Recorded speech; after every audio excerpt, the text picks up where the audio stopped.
Okay, you're all good. Okay, great. Good evening. I'd like to call to order the December 16th, 2020 meeting of the City of West Palm Beach Historic Preservation Board. Can we please begin with a roll call? Amanda Skyer. Here. Kristen Kellogg. Let the record reflect that Kristen Kellogg is not present. Dan Pickney. He's present, having audio issues. Gabriel Jaslowski. Here. Ken Breslauer. Here. Reginald Stampaw.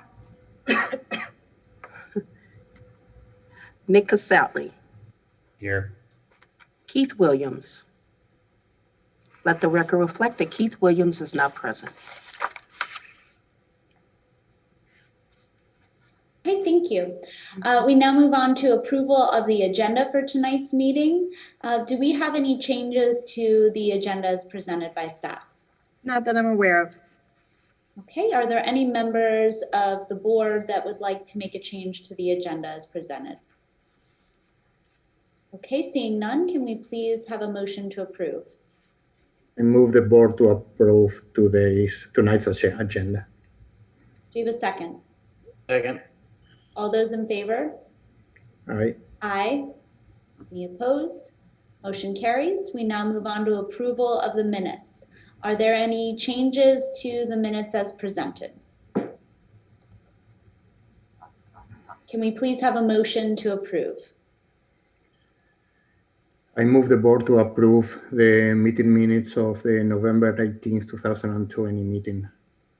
Do you have a second? Second.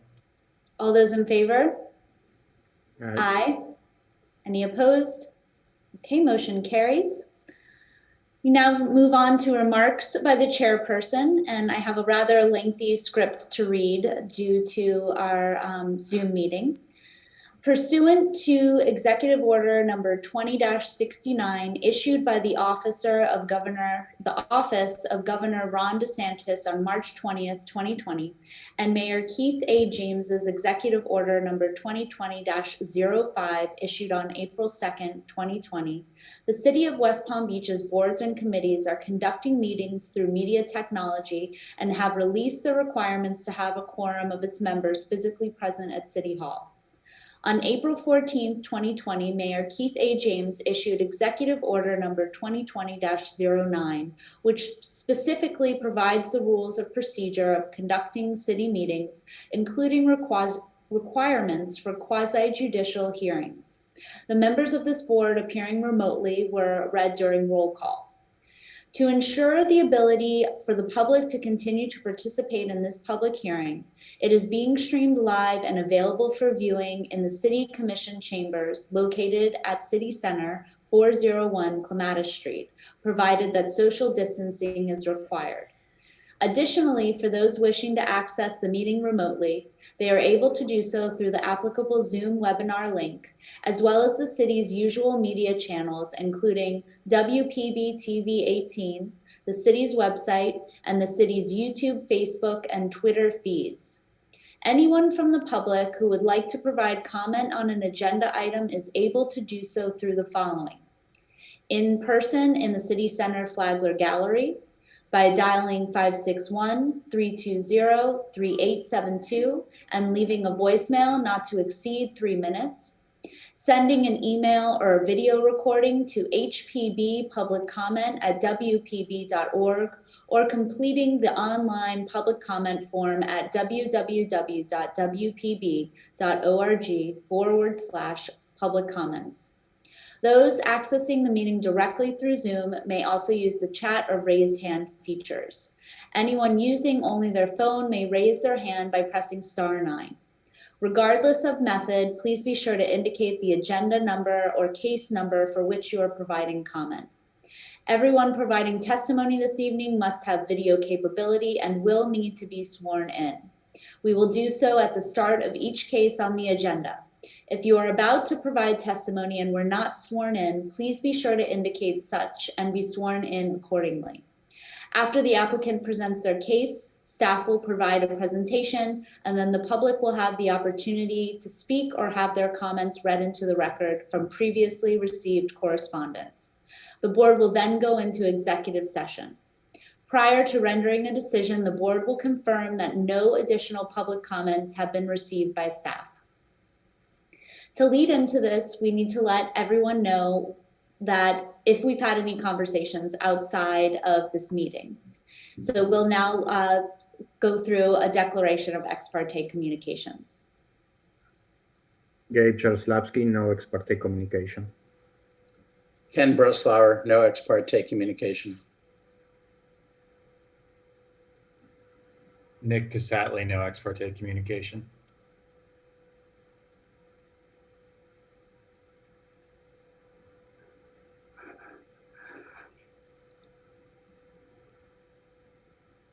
Mr. Pickney?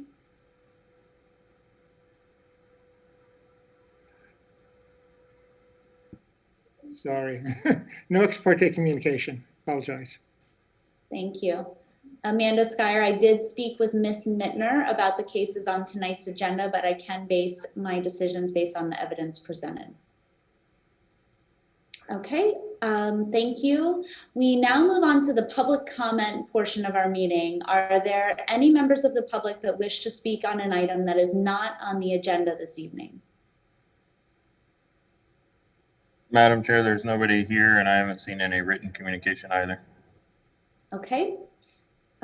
So we have one consent case on the agenda, and I think we'll go ahead and take care of that with a motion, and then we will swear in our speakers for the first case under new business. So can we please have a motion to approve the one case on the consent agenda? I move. Sorry, I thought it was on mute.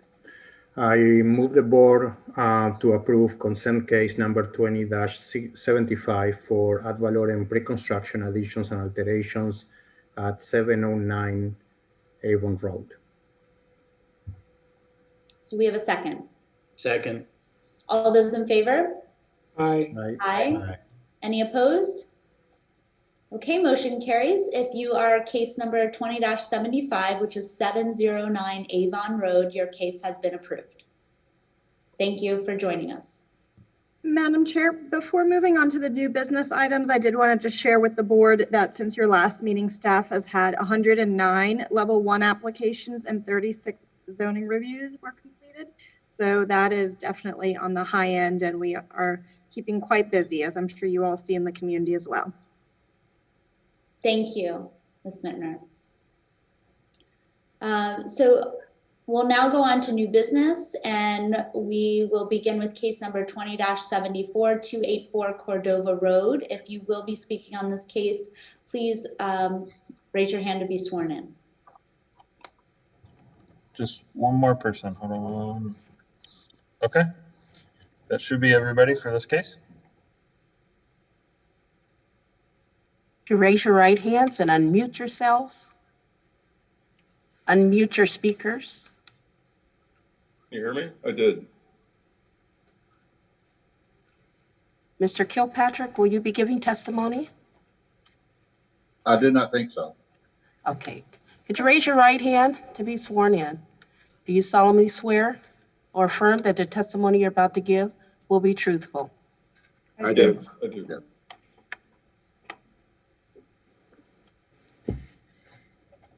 Okay, if we could please begin with the presentation by the architects for the project, please. Hey, good evening. My name is Rafael Saladrigas. I'm with Studio SR Architecture and Design, and we're here representing Mr. and Mrs. Kirkpatrick for 284 Cordova.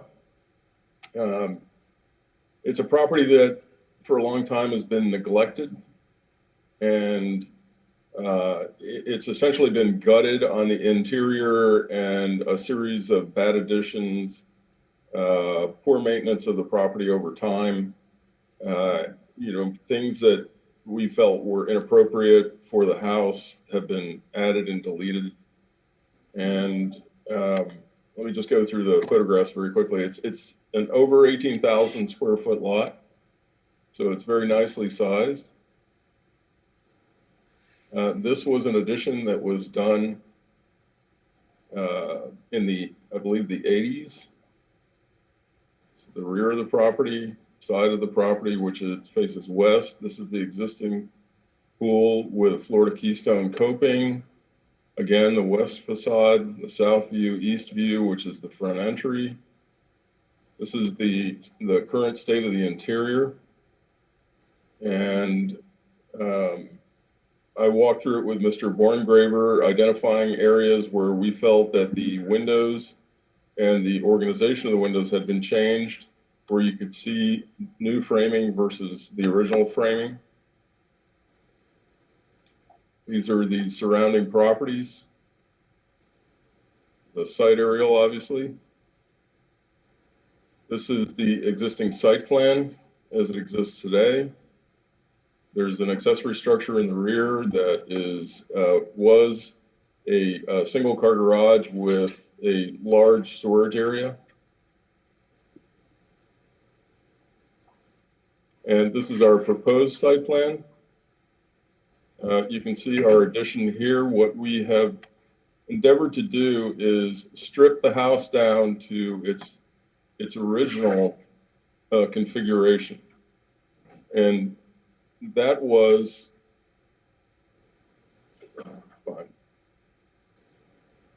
This is the addition that was done on the house. And the original configuration of the house was this sort of loose square. I'm sorry to interrupt, but are you meaning to screen share right now? Oh, I'm sorry. I thought you had copies of this that you were following. Oh, okay. So you're going through the packet, you're not screen sharing? No, I should be screen sharing. I apologize. Am I the only one not seeing it? I couldn't see it. Okay. Yeah, we were not seeing it. I was following the package. I apologize. Okay, thank you. That helps so much. Okay, so let me quickly start over. It's an over 18,000 square foot property on Cordova Road. It's sat there rather neglected for a very long time. Mr. and Mrs. Kirkpatrick have purchased the property. They're really excited about doing a very nice job renovating the house. These are some of the existing photographs. The existing swimming pool, which is very nice, has this Florida Keystone coping surrounding it. This is the condition of the interior.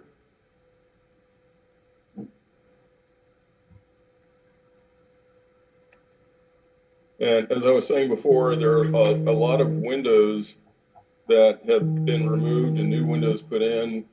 So in some respects, it's very difficult to tell what was the original fenestration on the house, but based on where the original wood was and where the new framing is, you can sort of tell what the configuration was.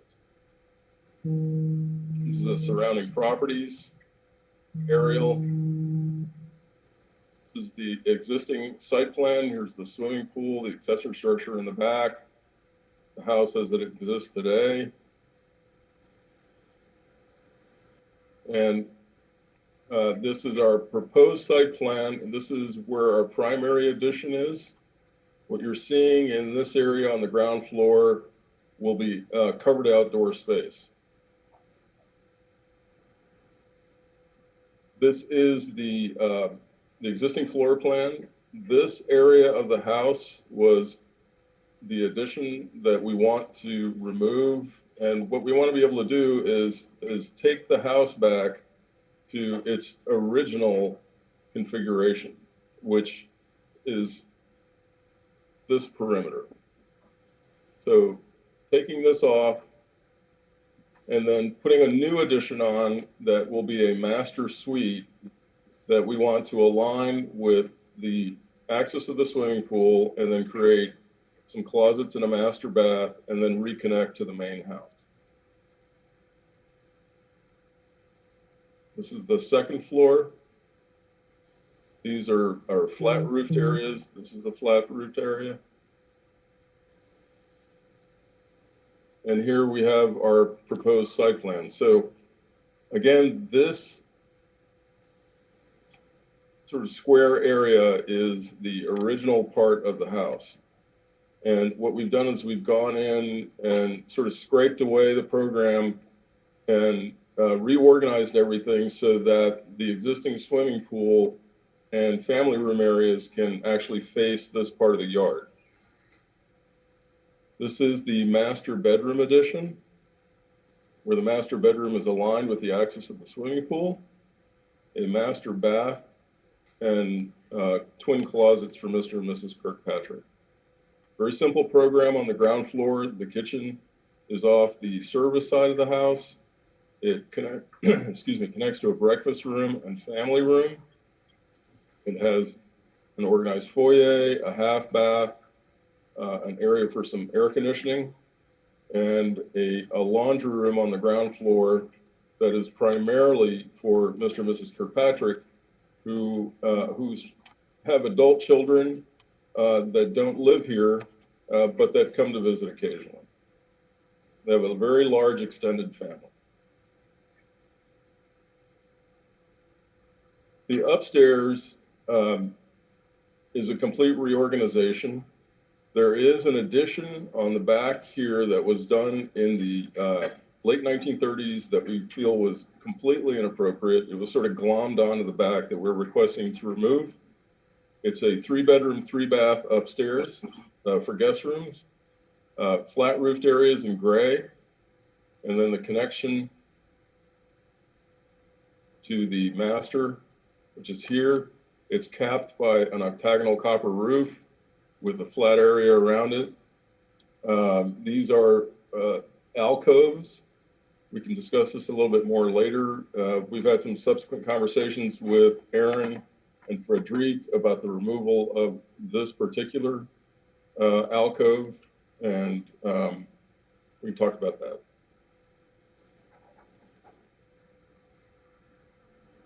Here are the side-by-side site plans.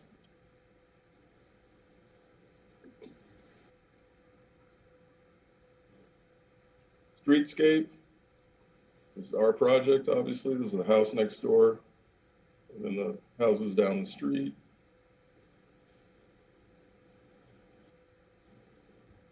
This is the existing front elevation and the proposed elevation. Another area where we've had some discussions with Aaron and Frederic are in the area of these windows in particular. So we can discuss that further. This is the south side where you can see the attached outdoor area. Again, just a simplification of the massing, the attachment of an outdoor area so that the Kirkpatricks can sit outside and enjoy their children and grandchildren and look on this rear yard and really beautiful pool. This is the master bath, master bedroom. This is the existing side elevation, the proposed side elevation. This is their breakfast room, their kitchen, some upstairs bedrooms. Again, the covered area, which is an attachment to the building. This is the existing master bedroom that we are proposing to remove, and the new master bedroom in the back, and the covered area and the garage with French doors, the swimming pool with the spa.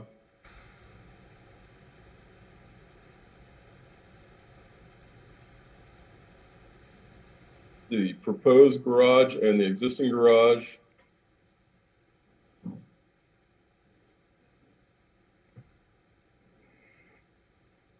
These are proposed building sections, so you can see the height and the modification attachment of the what will be the new master bedroom, master bath area. This is a section through the master bedroom itself where we have this octagonally domed ceiling that will be covered in copper, just to create some interest in the master bedroom and more of a dramatic terminus at the end of the addition. The door and window schedule. requirement. Here are our 3Ds.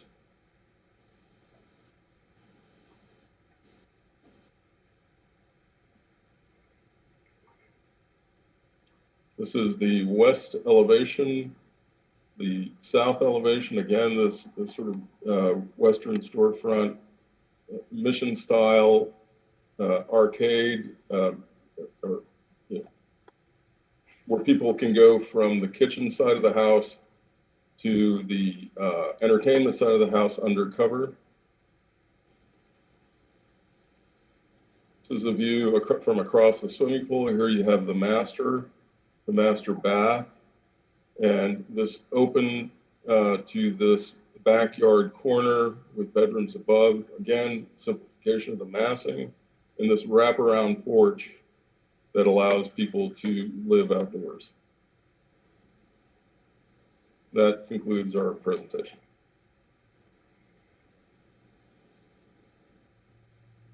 Thank you. Do we have questions of the applicant?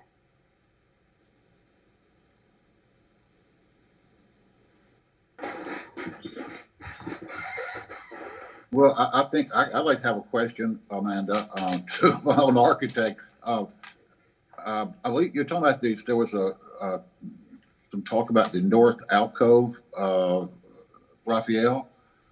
Yes, this is the north alcove here. The intention was to be able to have some options about where they might want to put the bed in the master bedroom, but I think, and by the way, this alcove stays behind the original front of the house. It's not proud of the house, it's actually behind it. So, you know, I know that there's understandable sensitivity about that.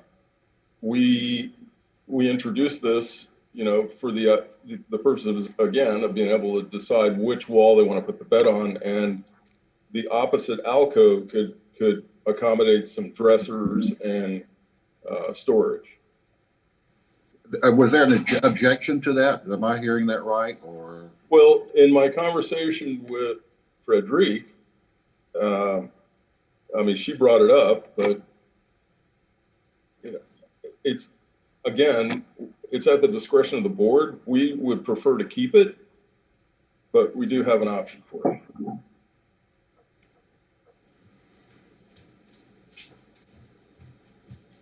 Mr. Kirkpatrick, are you familiar with all of the conditions that staff has included in their staff report?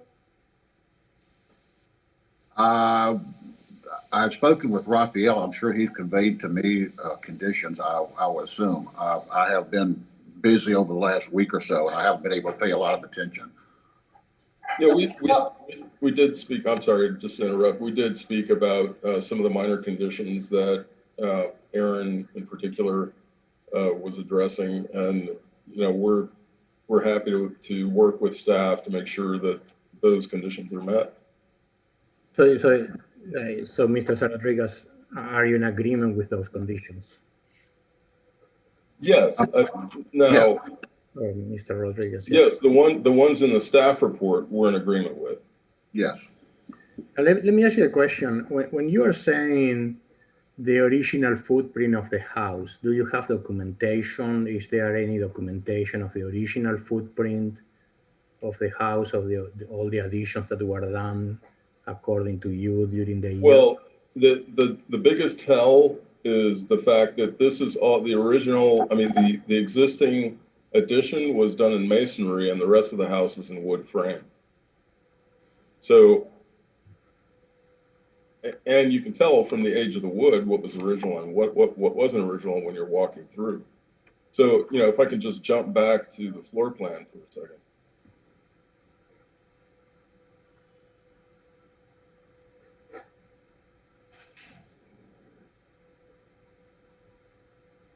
You can see here, well, let me go back one further.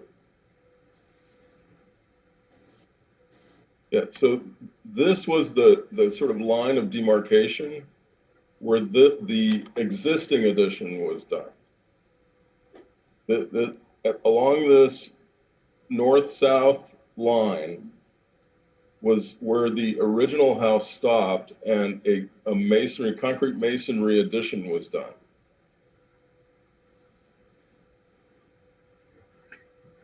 Okay, what about that addition that you mentioned on 1930 on the back?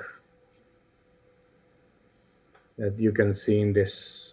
Yeah, so this area right here, which is really essentially along this line, this rectangle, and I'll show you a photograph of it in a second, was at some point added on to the house.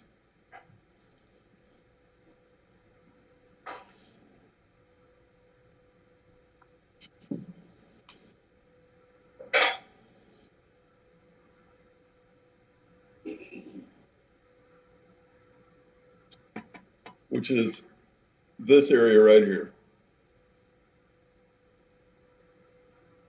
And you can see it was done very indelicately. They essentially glommed on this addition.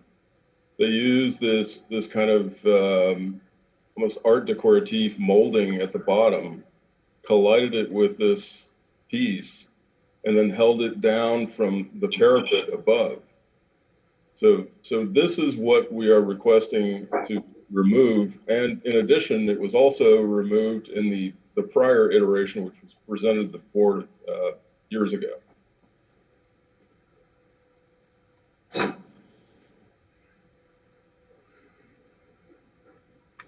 Okay, thank you.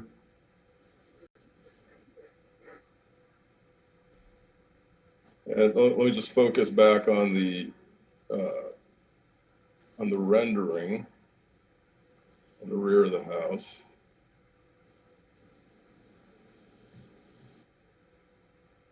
Which is here. So that addition was here. And we're recommending or requesting that it be removed so that we can essentially simplify, clean up the massing, quiet it down, and then put this wraparound porch on it.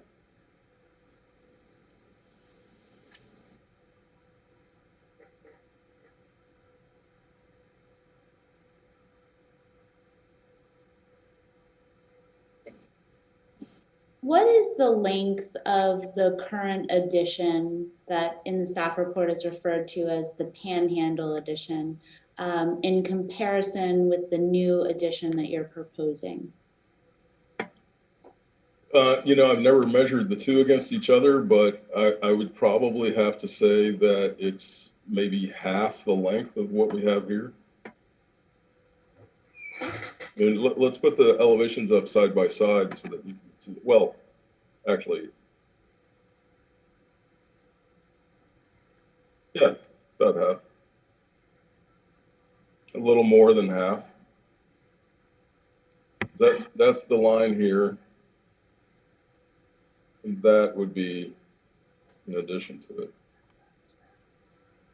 I understand the program, and I certainly can see how a master bedroom in that location is very desirable. I think that's my main concern, is just the massing of, you know, the size, the length of this addition. It's almost as long or longer than the original portion of the house, and it's only one story. It feels a little disproportional. Well, I think you're sort of seeing this in let me go back to the rendering, because I think that tells you a little bit better about the impact of the house. You can see that it's designed segmentally so that this and this don't read as all one mass. It's broken up systematically so that this is the end of the original house. This is a roofed, pitched roof addition, and then the parapet comes up to greet it, so that this and this are really two separate pieces, so that it doesn't feel like it's one long element that's been added to the house. And that portion, I think it was called an alcove. What are you trying to achieve with that piece there? Well, directly behind this, the program is the master bathroom and closets. And then this is a sunlit hallway that it gives you access to the master bedroom. Okay. And by the way, one of the requirements is having a master on the ground floor and being able to open up the house in a way that it becomes more of a family-oriented house so that they can really use the rear yard and the swimming pool area. Okay. And then I think I can't recall if that was addressed in the comments, but the surround these windows that are flanking the entry. I know they have a stone surround now, and they also have a little bit of a different window configuration. Yeah, what we did was, first of all, the windows over here were lowered significantly. So the existing windows that you walk by, which by the way are too close together, they're lower than normal eye height. The tops of the windows are at about 5 feet 4 inches. So what we tried to do is match the size of the windows over on this side, and then recreate the division between what we believe to be these two round top windows. And we took our cue from these windows up here that we think are original to the house. Well, not the windows themselves, but the opening. A lot of the windows have been changed out. But you can tell from the framing up here that the openings, the rough openings and the stucco openings are original. And you don't believe the stone surround on those first floor windows is original? No, I mean, let's go back and look at the photos of these because they were. Well, may I interrupt for a minute? It's not real stone. It's more of scored stucco made to look like stone. Those surrounds around the windows are not stone at all. It's like a pillowed stucco, and you can tell by the way that it was applied. I mean, no one in their right mind, no architect in their right mind would do this, right? I mean, it looks like a Tory wig. And what they've done is they've replaced these windows with something larger. They've taken out the separation between the windows, and then just chopped off whatever may have been here, and then redid it completely. So, and another reason why we don't think this was original, because no one would have gone outside the limits of this balcony with the surround.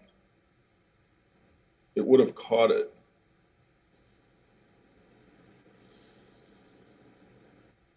Now, these were the windows that were changed. And you can tell from the heights that these were lowered significantly. Were they doors at one time? We don't think so, although we can't tell 100%. We don't think they were. There's some older framing in the bottom and newer framing here, and then the older framing is much higher. Okay. Now we do think that this was kept more or less intact. We think that the separation here is absolutely appropriate. And you can see how the cheeks of the windows are sitting inside the railing, and that this is just very kind of elegantly, the disposition of the windows is very simple, very nice. The proportions are nice. And we wanted to bring that same feel to these windows and these windows. Okay, thank you. Do we have any further questions of the applicant?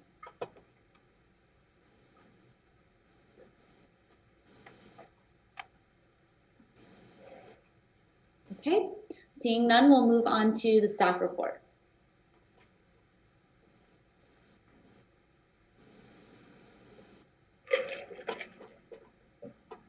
All right, just give me one moment to load the PowerPoint for sharing.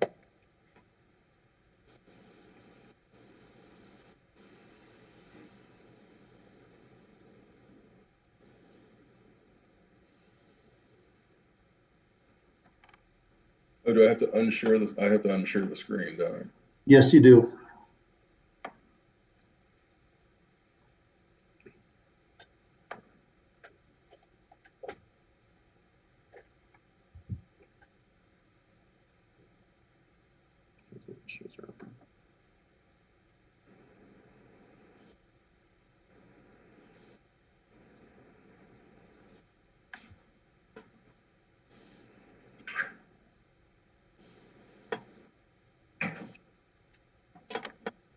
Am I still sharing, or do you have control of the screen now?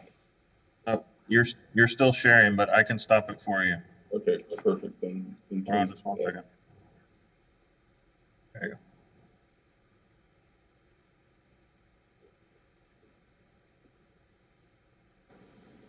Madam Chair, just having a few technical difficulties. If you just wait one moment.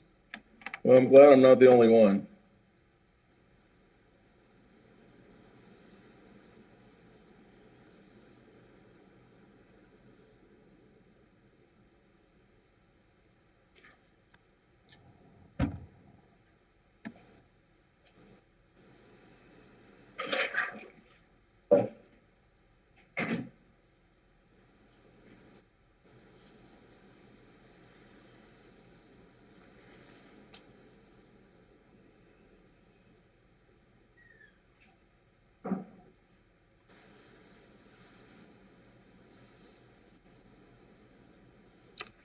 Madam Chair, is the presentation visible? Just having some other issues on this, and I just want to make sure the presentation is visible before I continue.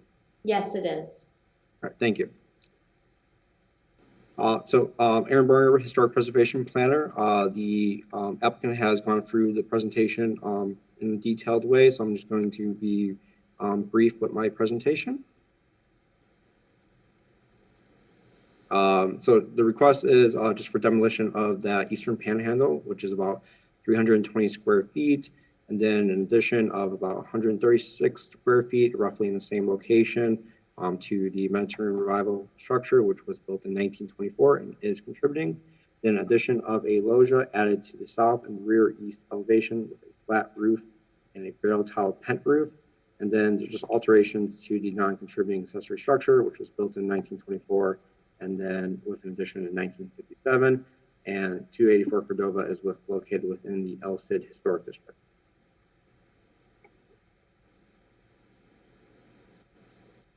These are just photos of the existing structure, just detailing the elevations, which the applicant went through, and just about the window surround.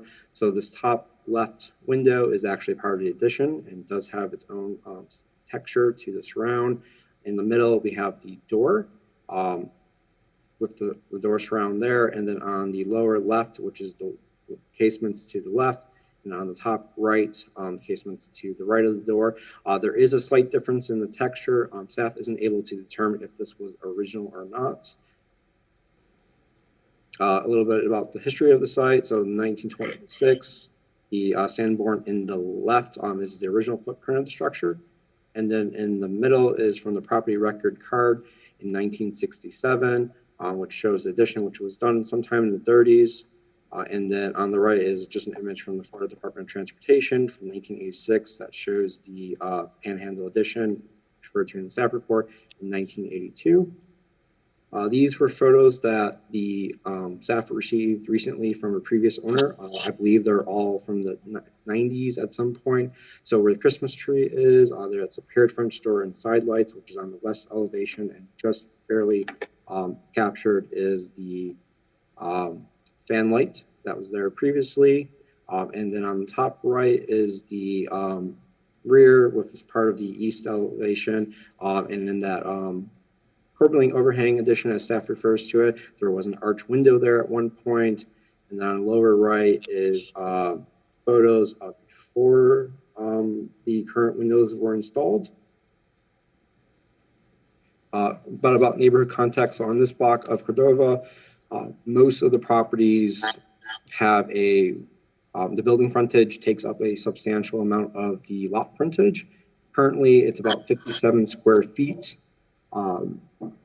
that the building of 284 Cordova takes up of its 150-foot wide lot, and the applicant's proposing that to be 82 square feet, which is about an increase of about 25 square feet or so. I mean, 25 feet, not square. Here we have the proposed site plan, which the applicant went through, as well as the existing floor plans and the proposed floor plans, which I will just casually go through, but on the north elevation. So removing the surrounds, changing this light, multi-light door to a hopper window and altering some of the windows, as well as the new panhandle addition, which is capped with a geometric-like dome. This is a south elevation that has the loggia in the rear, as well as limiting some windows and doors and modifying openings, as well as adding a couple ribbon sets of sash windows. Here we have the west elevation, which alters some of the windows sizes and openings, but also removes the side lights for the square French door while migrating it towards the front and with a new pent roof. Here we have the east elevation, which does alter some of the windows and doors on this elevation, as well as accordion doors that are tucked in the corner here. The existing accessory structure, just a floor plan for it, as well as the elevation existing and proposed for the north and east. And there's no proposed elevation changes on the west and south elevation. Here we have the streetscape. For the dome, it has a couple benefits. So the first ones is that, it'll help differentiate the addition from the rest of the original portion of structure, which is one of the requirements, but also does have some roots on the right. Is a close-up of the dome for the Florence Cathedral. It does have a geometric shape. The proposal for 284 Cordova is much flatter in nature, though. Here we have the renderings that were shown earlier. And staff has reviewed the criteria for additions and alterations for the application. And as proposed, it does not fully comply with the Historic Preservation Ordinance or the Secretary Interior Standards 9 and 10, but staff is recommending approval of the request with conditions to bring the project fully into compliance. These 6 conditions are: the second story window identified as C in bedroom 1 and E in the home office shall maintain their current existing size. All windows shall feature an inset of a minimum of 1 inch from the exterior stucco finish, and all mullions with a double hung window shall be at least 4 inches wide. All street facing glass shall be clear only. Non-street facing glass shall be clear or clear with low E coating. All towers shall be barrel, and all brackets and columns shall be made of wood. The front 2 flat roof sections shall have barrel tile coating added, and the geometric-like dome shall have an exterior made of copper to naturally patina. And there was public comment received from Nancy Pullum. I received an email about concerns over the front elevation, and then Frederick and I spoke with her over the phone. Some of the comments were just how the addition takes away from the main portion of the structure due to its width, as well as the 3 paired casements, windows that kind of act like doors. And then lastly, it was the shed projection, which may be common in mission homes, but isn't necessarily common in the Mediterranean arrival style. Thank you. Questions of staff?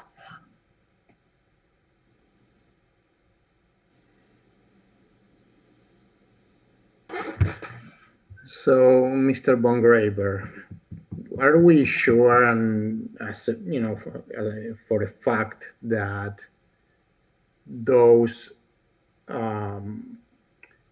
areas of the house that are being proposed to be removed were not original to the house? So for the window surround, I do not know if it was original. I wasn't able to find any information that confirmed or denied that. The addition, however, was added in 1982, so that surround is added either at that time or later. Which one? Which addition? The panhandle one? The panhandle one. So, I mean, I'm asking these questions because this is, I believe, the 3rd time that we have this house. I think that we went through 2 iterations before, and the architect that I believe was another architect was trying to make a huge effort to save all these parts, right? So now we are receiving a project that pretty much demolishes all those parts that, I understand, and maybe I agree, that look not originally, but I don't know if we know for a fact that that is correct. So in the previous approval, which I was the case manager for, that was in 2019, there were some substantial changes on several of the elevations because there was an eastern and western addition as well as addition to the south. The extent of the changes does vary depending on what part of the house you're looking at, but the same thing applies in this case where some of the areas where there were changes before aren't as significant, and some of the areas where there weren't changes are a little bit more significant than last time. As for a third one before that, that was probably before I started, and either Frederic or Desiree would have taken that to the board. And I mean, do you think, I mean, there are pretty much every window is being touched, right? And being either moved around or change the size, so are we okay with that?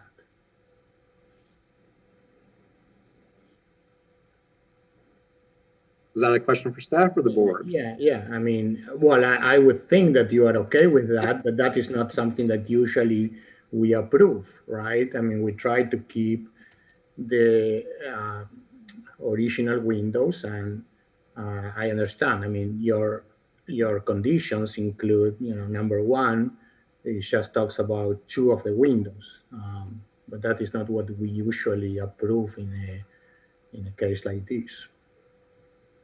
So the all the existing windows have all been replaced. And you are correct. There are several changes to placement and sizes. So one of the conditions was to help limit that on the front elevation with bedroom 1 in the home office. As for the other elevations, some of those changes have already occurred previously. Like for example, in the Cobra Lane overhang, they had an arch window. There's also some of just the while I was inside the building, there are not just the front, but there were a few instances, and I don't know, can't call exactly where the openings have been modified at least slightly. Thank you.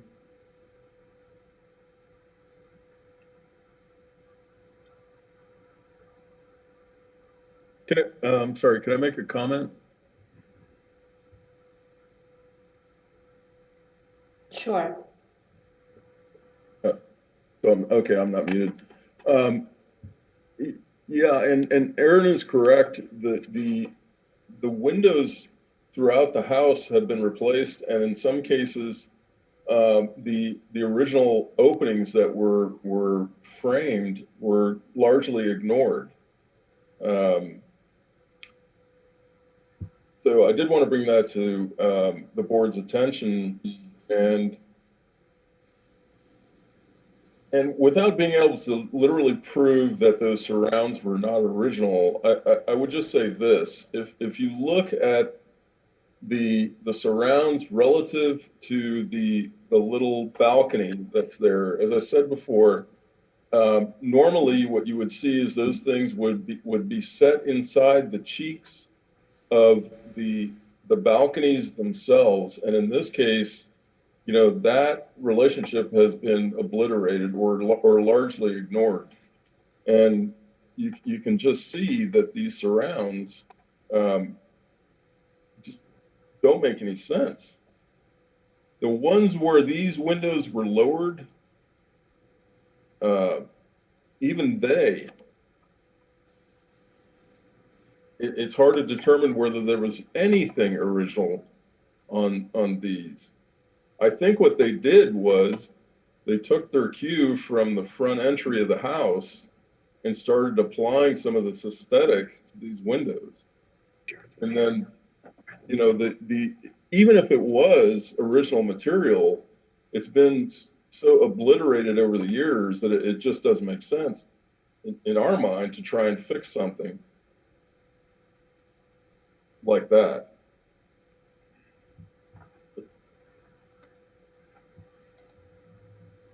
Here's the other problem that you have in trying to repair these surrounds. You're going to have to take these surrounds off and rework them in the new windows and keep them inside the cheeks of those balconies. And if you do that, then you're basically taking them off, or you're expanding the balcony. So you get into a catch-22 where it's this endless attempt to try and fix the problem aesthetically. Okay, thank you. Aaron, I know you're trying not to weigh in on whether it's original or not. I know there's no evidence, but in your professional opinion, do you have a feeling either way about this detail? I think the most significant detail is the surround on the door, is the focal point of the house. The windows, while they do draw attention to themselves as they currently are, other houses in El Cid or in Prospect Southland Park, it doesn't necessarily always guarantee that they're there when it's there. I don't believe, based on my experience, losing the surrounds would be jeopardizing the integrity of the structure. But I'll leave the discretion up to the board if that is a matter that needs to be fully addressed. Okay. And do you have any concerns about the width of this new addition? As I mentioned in the previous case as well, this is an unusual lot, is that the house is roughly in the center and is 150 feet wide. So it's a natural progression for the house to expand its frontage. It is set back behind it, so that does help address some of the concerns. But most houses on that block, or most houses in general, do tend to take up a substantial portion of their street frontage. Okay. Thank you. Any further questions of staff? Do we have any members of the public that'd like to comment on this case? Madam Chair, I've not seen any interest for public comment. Okay. We'll go into executive session.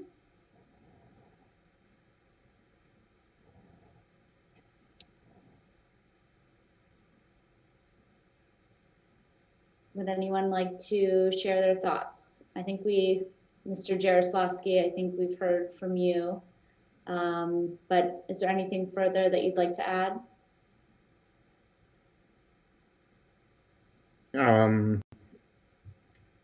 I think that it's a beautiful design, right? It brings a house back to life, kind of.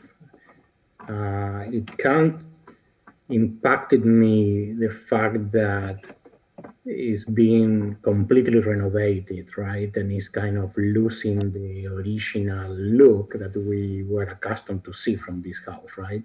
As I mentioned before, I think that last year we got it in the board once, and then we didn't approve it, and then it came again, right? Because we were discussing about that volume on the back, until the architect made it work keeping that volume, right? That's the reason that I was asking those comments, those questions.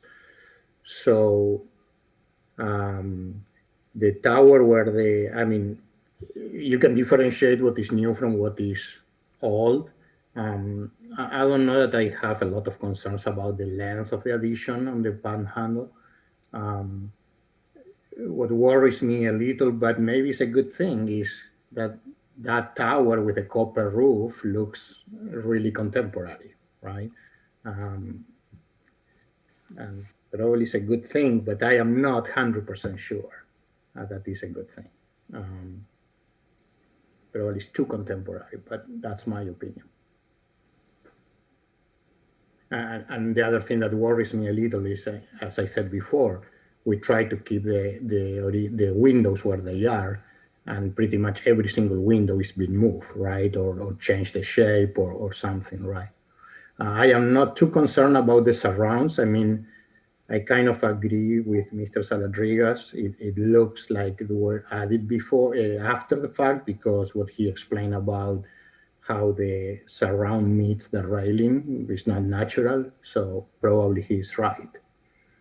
So those are my comments. Thank you. Anyone else like to share their thoughts? Madam Chair, you expressed earlier about the length of the building, and then you brought it up again. And, you know, when you do look at the streetscape,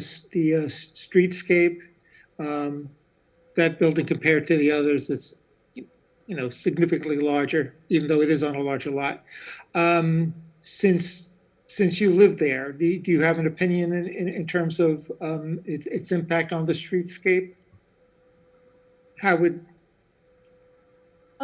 I think for me, part of what's muddying this is what Mr. Jaroslawski already hinted at, is that we previously gave an approval for this project. And certainly this is an opportunity to correct some things that were done before this was a historic district and to make it more appropriate. I feel that I understand the program that they're trying to achieve, just that the balance to me and only adding an addition to that one side, it just seems off. And that's probably because I have in my mind this like prior approval. But as far as the streetscape, I mean, you don't even know that that house is there. It's forgotten because it's basically just been a hedge with not even a gate really, a way to access it. And I know the owners next door for a long time maintained it themselves so that they didn't live next to something that was so overgrown. So ultimately, there's so much to be gained in this property being restored that leads me to want to compromise more than I might if the property was completely intact and wasn't really the shell that it is now. So I think whatever is done will ultimately greatly enhance the streetscape. Well, not whatever is done, but this design will ultimately enhance the streetscape. And I think if staff is comfortable with their conditions, then I'm supportive of that as well. oh, thank you. And Mr. Jaroslawski, you mentioned about the pavilion having a contemporary look to it. Do you see any way that the design could be modified to make it look less contemporary, more in line with the overall design of the original house? I mean, there are many ways, right? I mean, but I am not, I mean, I am very respectful of my fellow scientists. Okay. I don't want to step on anybody's design. Okay. I like what they did. You know, it's beautiful. Yeah. And I agree. I was just trying to mention, you know, to bring my thoughts to the board to see if somebody has, you know, maybe I can open some eyes and someone has their own opinion, right? Yes. I like what I say. It looks probably a little bit too contemporary, even, you know, the addition of the, I don't remember the breezeway, how you call it, breezeway or colonnade on the back. Has these pilasters, right, that mimic the detail of the parapet of the house above. So this could have been closer to that, but I mean, I like what they did, and it's a completely differentiation from with the new from the old, right? Right. Yes. And, you know, the concept of it, you know, being aligned with the pool and everything like that's a brilliant idea. It's, you know, it's a beautiful addition. Thank you.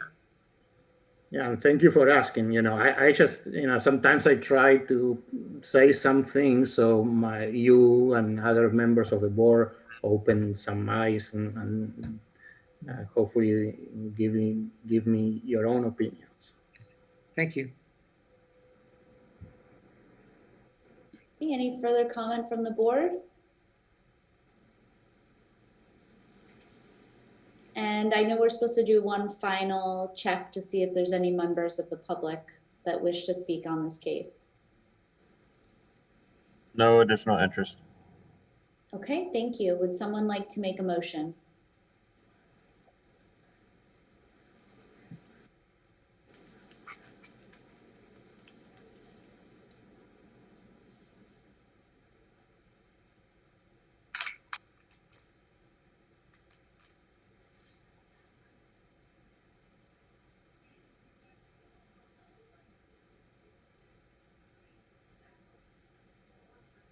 Are we still live here? I was just about to say I was something. muted.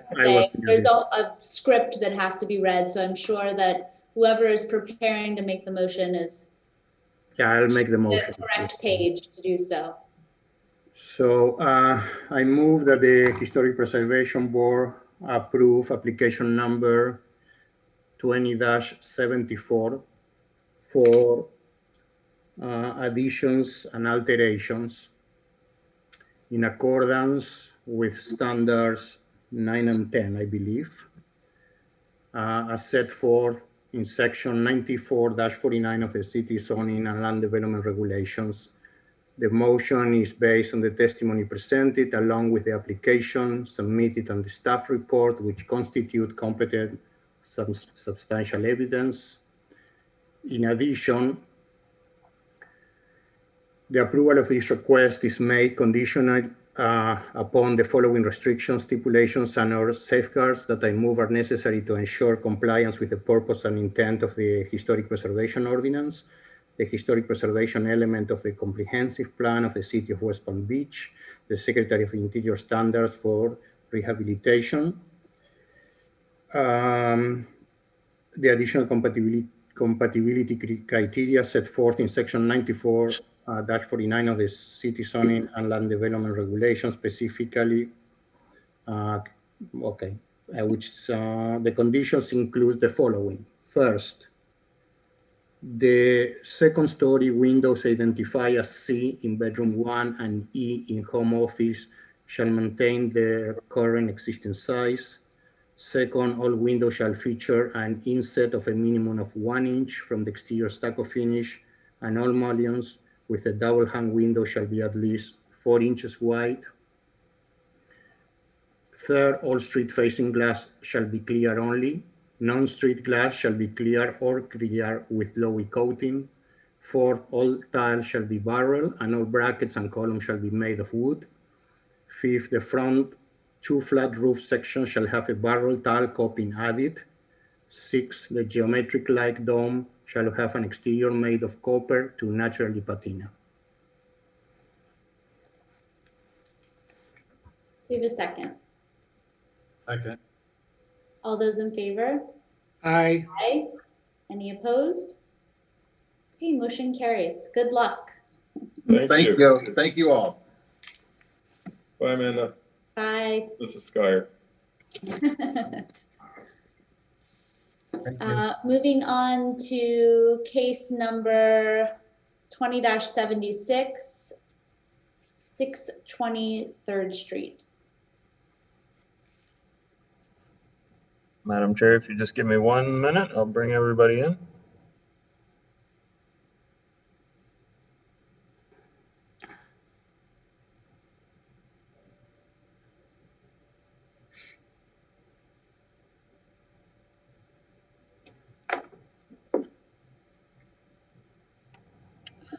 Okay, that should be everybody. They'll just need to start their video and unmute.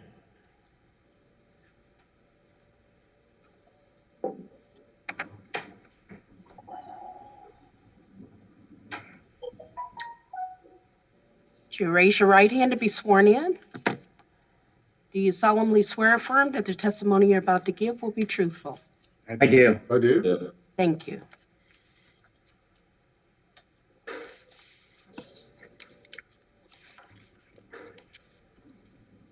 If you'd like to begin with your presentation, please. Okay, I'll share my screen.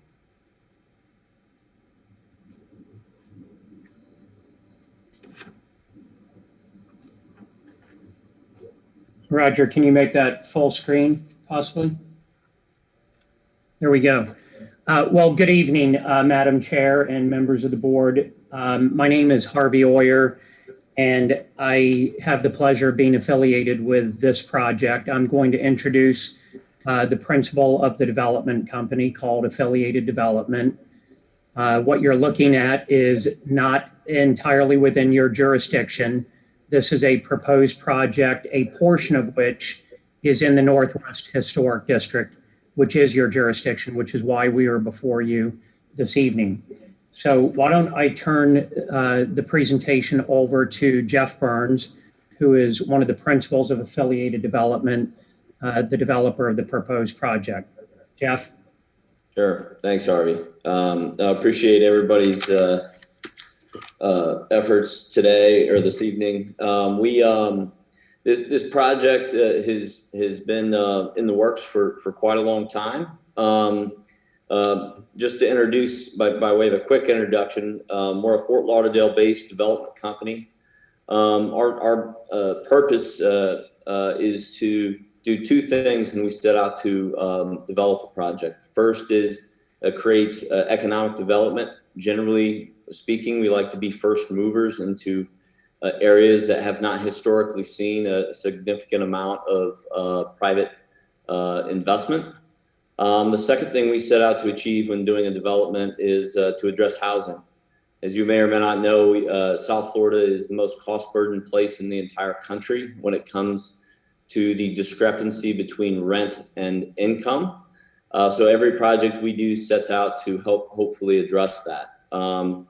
Within this particular project that we're going to be presenting today, we have partnered with both the city, HCD, and the CRA to put together some funding to help us build a mixed income workforce housing project in the historic Northwest community, which also happens to be the target area in the West Palm Beach CRA. We purchased the property some time ago and have been working through our approvals. This project has taken many different shapes over time as we've worked very closely with staff to make sure that we got something that everybody can be proud of. The Grand is the name of the project. We based it after the Grand Theater, which was a historic theater that was once located on 4th and Rosemary. The way we understand it, Rosemary Avenue used to be a very happening and energetic street. So us being located, kind of the first block from Banyan there west, just obviously north of Clematis, we hope to, reinvigorate this area and bring some liveliness into the Northwest community, in addition to housing. So there were several things that we did and just kind of preparing our project that aren't necessarily part of our application, but that I'd like to point out. First off, we spent a considerable amount of time meeting with the community, different stakeholders in the community. We presented on a couple different occasions with ARLIC, African American Research Library and Cultural Center. We've also agreed to work with them in helping source some historic photographs and art that may have been lost kind of in time here. And I can tell you it's been very challenging to find a lot of this. One of our designers has already been put in touch with those folks, and I know have been working to source some of this stuff that we can put hopefully in the building. One of the other big, I guess, unique items on this particular property is the existence of a kind of a legend in this area named Cracker Johnson. He has quite a history in the city of West Palm Beach. There's currently a plaque embedded within the sidewalk kind of in his memory as he ran several businesses and was a predominant figure in this neighborhood. So one of the things we're going to be doing is taking that plaque off of the sidewalk and placing it predominantly on the building. He also had a business called the Florida Bar.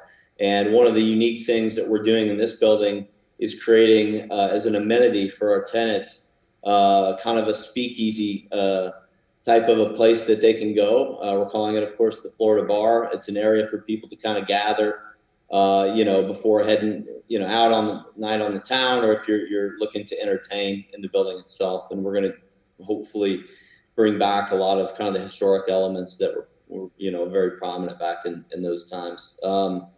One of the other things that we're doing is just kind of playing to the Grand Theater.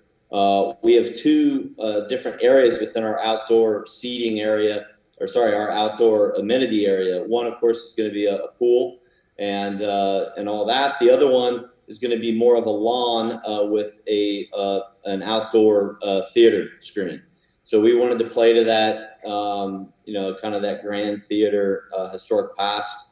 But we think it'd be a great opportunity for us to have our tenants gather and have movie nights on Friday or Saturday night. So, and then lastly, of course, one of the things that we tried to do within, and you probably saw it on that initial rendering, was we tried to incorporate as many, very subtle historic elements as we possibly could. I'll let our architect get into that further. One of the things we love is breeze block, which we incorporated on the corner of 2nd and Rosemary. That's going to be obviously your most visible and, prominent, part of the project. And so we wanted to incorporate that into that area as much as we possibly could, as much as our budget would allow. So with that, I guess I'll kind of turn things over back to, back to me, Jeff. Thank you, Jeff. So we're going to divide up the presentation with your permission, Madam Chair. I'm going to provide a little locational background and then turn it over to Beatrice Hernandez, our architect, to get into some of the architectural detail. This is the site location map to orient you. It is in the 2nd block north of Banyan Boulevard and in the 2nd block west of the FEC Railroad. This is the historic Northwest neighborhood. Some of you may not be familiar with its history simply because a lot of projects probably don't come in front of the city boards, unfortunately. But this was a very vibrant area pre-integration. And of course, one of the unintended consequences of integration was, the wholesale gutting of very vibrant Black communities around the country. That's what happened in the Northwest neighborhood 50 or so years ago. Historically, North Rosemary Avenue had doctors, lawyers, dentists, theaters, grocery stores, and they left post-integration. We are attempting to jumpstart that, as Jeff said. This is an ideal location because the entire block that we acquired was vacant. So, no structures were removed, no one displaced. And as Jeff said, all of their projects, Milwaukee, Miami, Fort Lauderdale, Lake Worth, have been first movers, meaning they go into neighborhoods where no other developer would go. And once they did, everyone followed. So this will be the first meaningful private development in this neighborhood in 50 years. There has been millions of dollars of public money spent here on lampposts and, street art and Sunset Lounge and so forth, but no private development to speak of. And this is about $80 million, Jeff? How much money is it? Yeah, just south of that a little bit. But yeah, eight, right around that. So very significant, bold move, not only for affiliated development, but also for the city and the CRA, which are financial co-investors in this. So with that, let's move on to the next slide. This gives you some of the data as well as why we are before you. We are seeking approval of a certificate of appropriateness for the portion that is in the historic neighborhood, which I will show to you in a moment. But the overall project, as Jeff said, is a mixed income, multifamily mixed use project comprised of 309 residential units, 301 of which are apartments, 8 of which are townhomes, 3,600 square feet of retail on Rosemary, supported by a 6-story parking garage, and a portion of it, relatively small portion, is located in the historic Northwest neighborhood, which is 3 of the townhouse units and about a 100-foot by 100-foot section of the garage on the Sapodilla side. Next slide, please. So I won't go through all of these with you. You know what standards we need to meet. This is a enumeration of those and which ones are applicable. The ones that are applicable, we believe we comply with. Staff concurs with us. So unless you want me to come back and go through these individually, we'll skip through this. Next slide, please. So let me orient you here. The yellow outline is Affiliated Development's proposed project called The Grand. The street on your right is Rosemary. The street on the left side of the project is Sapodilla. The southern boundary is 2nd Street. The northern boundary is 3rd Street. Outlined in black are the jurisdictional limits of the Northwest District Historic Area. And you will see there is an overlap between the Grand project boundaries and the historic district boundaries. And that's highlighted there in orange or red in the northwest part of the project. Next slide, please. This shows you in site plan view the overlap that we'll be discussing this evening. In green are the 3 townhouse units proposed to face 3rd Street that are within your jurisdiction. In blue is the portion of the 6-story parking garage that falls within your district. Outlined in red is the ownership of Affiliated Development for the Grand. So you'll notice west of the parking garage, there is a vacant lot that serves as the access point into the parking garage. And to the north of that is a not included parcel. That is a parcel that we were unable to acquire. That is a historically designated property. Next slide, please. This zooms in on it. So the not included is a multifamily project. We'll show you street level views of that. That is what we are attempting to be compatible with. Our height and scale here has already been scaled down to be compatible with the neighborhood and the district. So I think tonight's discussion is how are we architecturally compatible? So this is the north facade of our project. Again, the green and blue is the portion that is your jurisdiction, but that gives you an idea how the townhouses and parking garage tie into the larger project. The top of your screen is the north facade from 3rd Street looking south. The bottom of your screen is a west facade from Sapodilla looking east towards the parking garage. The 2 shaded out buildings are existing buildings that we were unable to acquire that are not a part of the Grand project. Next slide, please. I am going to stop here and turn it over to Beatrice Hernandez, who is the architect of record for this project from MSA Architects. BZ, are you on? Yes, I'm here.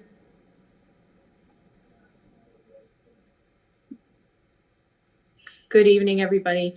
So thank you, Harvey and Jeff. What a great introduction to the project. And I'm just going to pick it up from where Harvey left off and really talk a little bit about the scale and the massing for the elements that we are here today before you. As Harvey mentioned, and while I just have to make a minor correction on the terminology used for those units, they are actually multifamily, flat over flat. They are not townhomes, although we do have townhomes along the north side. They're a little bit further outside of the jurisdiction, but still in scale and in massing, they feel like townhomes. They're 3-story buildings, and you can see that they're going to be tucked behind this. This is the existing building that Harvey just mentioned on the corner of Sapodilla and 3rd.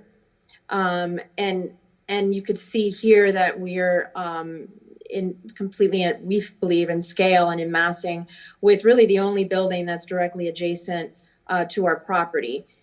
We went ahead and provided a SketchUp model showing the project in context with this adjacent building. And as you can see, similar to the criteria for new construction under the historic preservation under section 94, the setting, orientation, and setbacks is compatible with the adjacent project.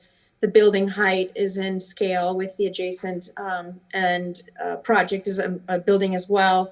the style is still very contemporary. We, when we were designing this building, Jeff and I had a lot of conversations about the Grand Theater and what did we want these buildings to look and feel like. We certainly want them to feel fresh and new, but also feel like they weren't just plopped on there and completely out of context with this neighborhood. So it was really important to bring in a contemporary look to the building that still nodded a little bit into the past, which is why we're talking about the introduction of the breeze block in key locations in the most public faces of the building, really sort of nodding to the past. And although the breeze block that's shown in this adjacent building isn't going to be exactly the same type of design that we're incorporating into our project, it's still going to have that sort of design element. We went ahead and sort of took the screening off the key plans that we showed you initially in our presentation, just to show you zoomed in the elements under which we're presenting to you today. And rightly so, Harvey called it a townhome because we designed it to make them feel like they were townhomes. These are 3-story, basically 9 units that are sitting within the NWD district. And again, the style, if you look at the window pattern and design, I don't know if you could go back, Roger, just to show the rendering. You see the horizontal sort of look that the windows have on the adjacent building. We wanted to do the same thing with the muntin patterns that we're doing on our proposed building. So again, another hint to the past on the type of windows that were provided on these buildings back in the late 30s. And I'm not sure when this building was built. So just go back forward again. And then obviously I know that the garage is a large topic of conversation that we've had with staff. We did have some discussions, and based on the conditions of approval, which we are all in agreement with, we're going to bring a little bit more of that historical design elements that are revealing itself to Sapodilla, which this is the entrance from Sapodilla to our parking garage, where before we had just sort of a frame with some openings. We are working with staff to provide the same breeze block detail that we're going to be providing at the main entry for on Long Rosemary and Second to the garage here. So the idea is, even at night when the garage is lit up, you could see the sort of the backlighting of these nice breeze blocks, and it becomes kind of a focal point as you're driving into the garage for our residents and the community that may be walking along the sidewalk. We're also introducing, as part of the conditions that staff has proposed, the same sort of tile element the glazed tile that we're providing also along the rest of the project as well, to sort of tie all of it together. So here you just sort of see how the garage is set really a good 50 or so feet away from Sapodilla. To the right in this drawing, we have our dog park. So it's an outdoor space and amenity for our residents to bring their dogs and sort of activate that street. To the left is a very heavy buffer. And then obviously the building that we showed you in the previous slides are off to the left and off this picture. Here we wanted to just identify the concept of the breeze block. We keep talking about that, right?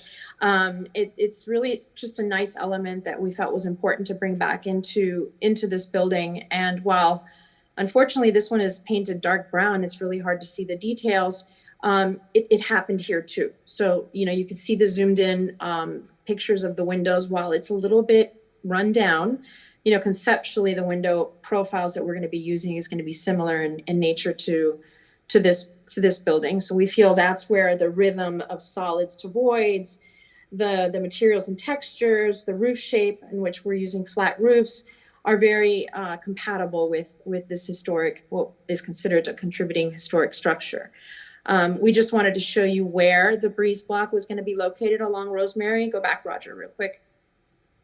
We just wanted to identify for you in the elevation where that breeze block is going. And you could see that the proportion is going to be the same that we're going to be introducing over the garage.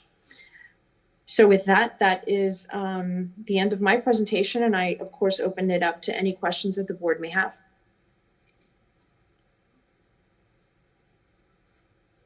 Thank you.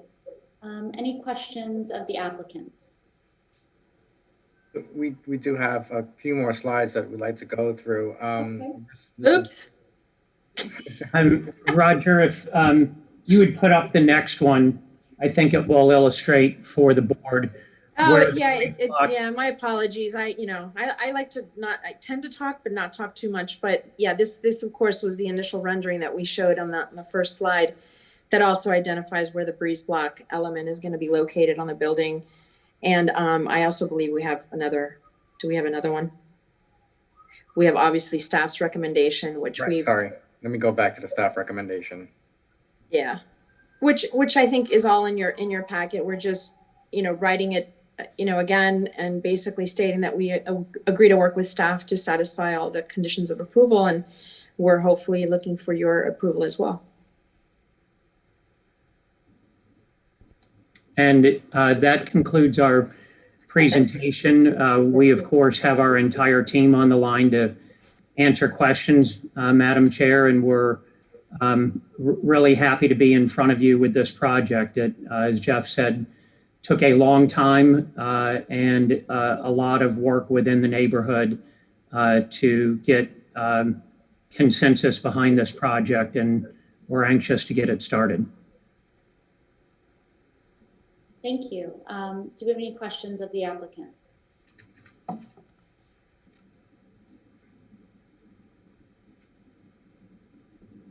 I can stop sharing so we can go back to the main screen if you'd like, Madam Chair. Sure, that would be great.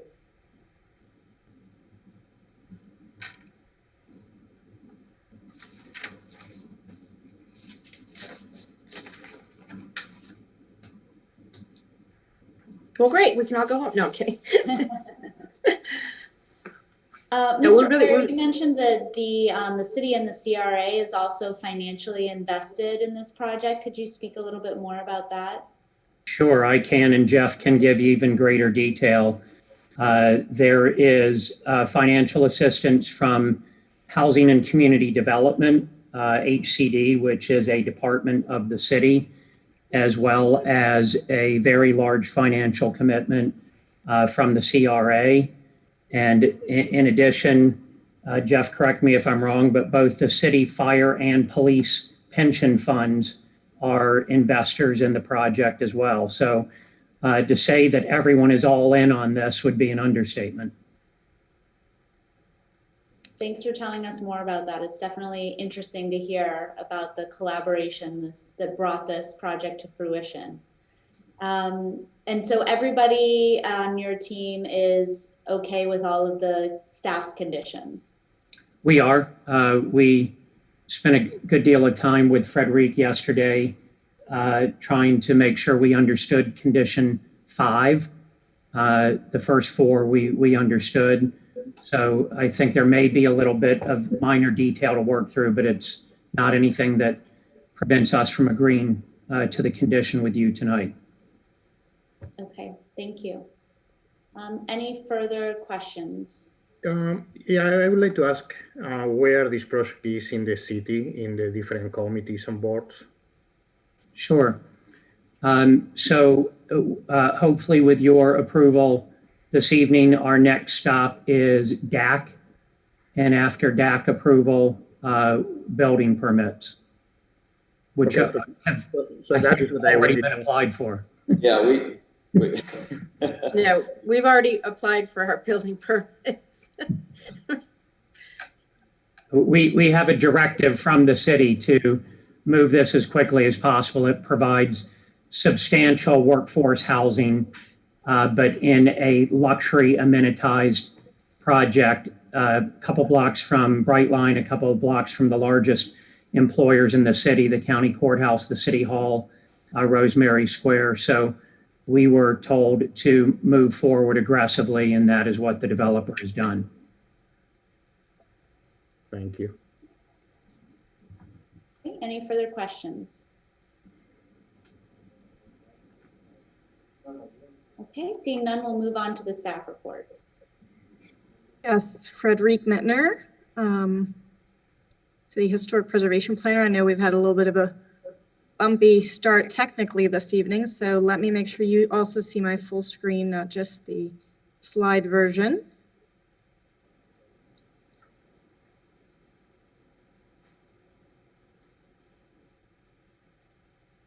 or slideshow. There you go. Yep. Let's see. That work? Is that popped up? There's a little screen at the bottom right of the PowerPoint that you can click on. That'll start your, sorry. It's not doing it. Oh. Yeah, we've had kind of a tough time this evening. I apologize for the button. Normally we're much smoother than this. Okay, sorry.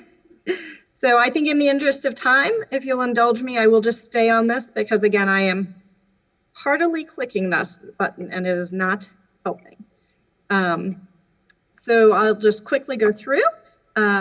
It was already mentioned where the location of this project is, and you already saw some images of the subject site. This is looking east at the county garage, and then the taller buildings further east, such as the governmental center, the courthouse. Again, primarily a vacant lot, specifically the lots that are in the historic district. And the context here of the intersection of 3rd and Sapodilla and that contributing 2-story multifamily building that was mentioned before. So the site plan was also represented to you, as well as the boundaries of the historic district and exactly how that overlays with the project. Then this was an aerial that they didn't show this evening, but was included in your packet. And I think it really gives a nice bird's eye view as you're looking east to the existing Cityside Suites. Again, the tall garage from the county and the complexity of the project that is being proposed. This is the multifamily section that's within the historic district here, as the architect already explained. And again, kind of the site that is in the district. And the roof plan, this is some of the trellis work that was proposed for the garage roof, because that was a requirement of DMP, something that staff recommended to remove in the historic district. We didn't feel it was architecturally appropriate and just added to the height.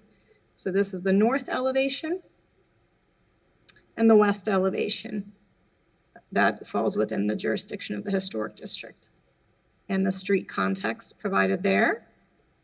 Staff did review just the components within the historic district for the compatibility criteria, as well as Secretary of Interior Standards number 9 and 10.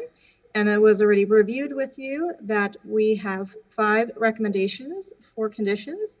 The first one being a score line and to reflect the fluting of the original Grand Theater on the western portion of the 3-story building. That the western units facing 3rd Street feature stairs and gates. All windows on that corner should be depicted, that are depicted in the elevation shall be actual windows. So really 1 through 3 were more confirmations than just confirming that the rendering is the one that will be implemented versus some of the elevations, as well as the windows on item 4, that the fenestration is either black, white, or galvanized frames with clear glass, no tint or low E in our historic districts per our fenestration policy, and there are true dimensional muntins in the pyramid shape. And then 5 was the garage modifications that the applicant just alluded to that they are fine with. We may just have some tweaks of exactly how that is accomplished. And that does include lowering a portion of the garage to have a further stair stepping up. Also not having the trellis on top, adding the glazed tile, adding the breeze block. So this evening was the first time I saw those revised elevations, and I do believe it addresses it in terms of the design enhancements for the garage. So staff is recommending approval with those 5 conditions. Thank you. Thank you. Questions of staff?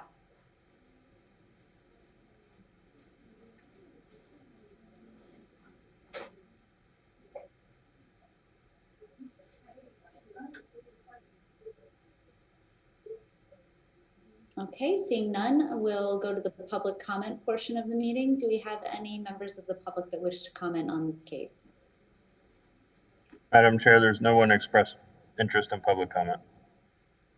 And no one reached out to staff either prior to the hearing, even though mailers were sent.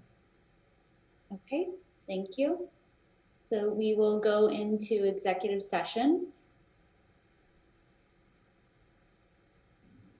I'll open up just by saying that it's great to see how the applicant has worked with staff to meet the conditions to bring it into greater compatibility with the historic district and the contributing buildings in the immediate vicinity.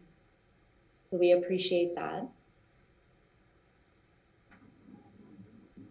Would anyone else?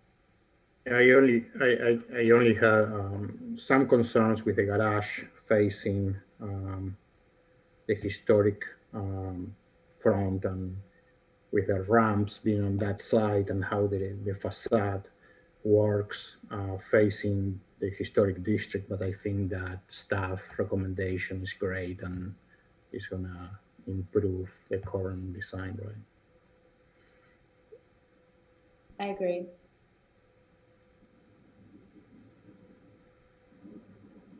I do appreciate the research that was done in preparation for the project and the design elements like the breeze block that were integrated. Mm-hmm. Would anyone else like to make any further comments, or would someone like to make a motion? I'll make a motion.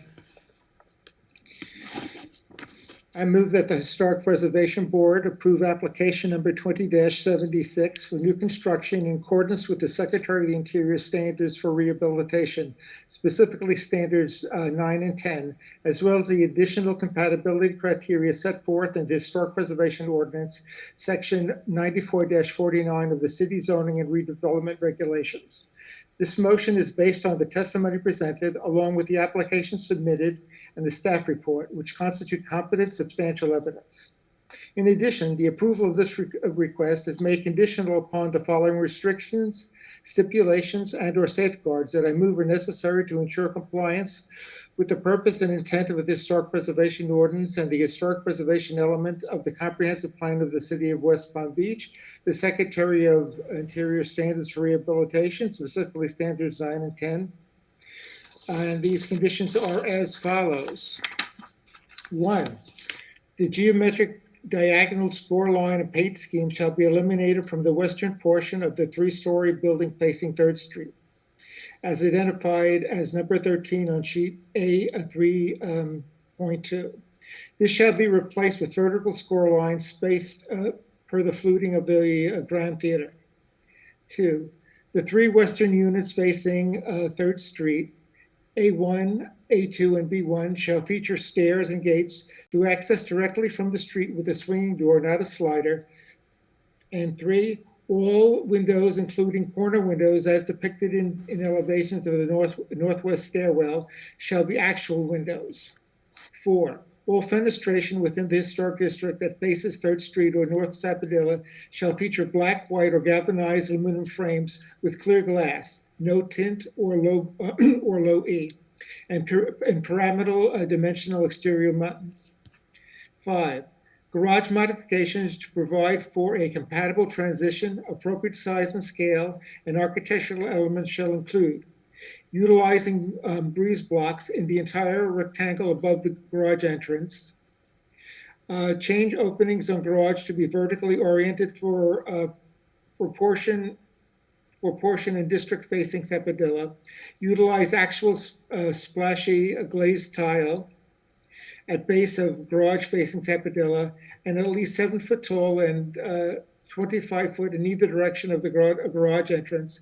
Eliminate trellis on top of garage for all portions within the historic district, and eliminate a 6th floor parking floor north of stair number 2 to provide a visual transition. Do we have a second? Second. All those in favor? Aye. Any opposed? Okay, motion carries. Good Thank luck. you. I hope you move speedily through the rest of your processes that you need for approval. Thank you so much. Thank you. Thank you very much. And Frederic, thank you. We appreciate it very much. Yes. Happy holidays, everyone. Yes. You as well. Thank you. All right. Bye. Bye. Thank you.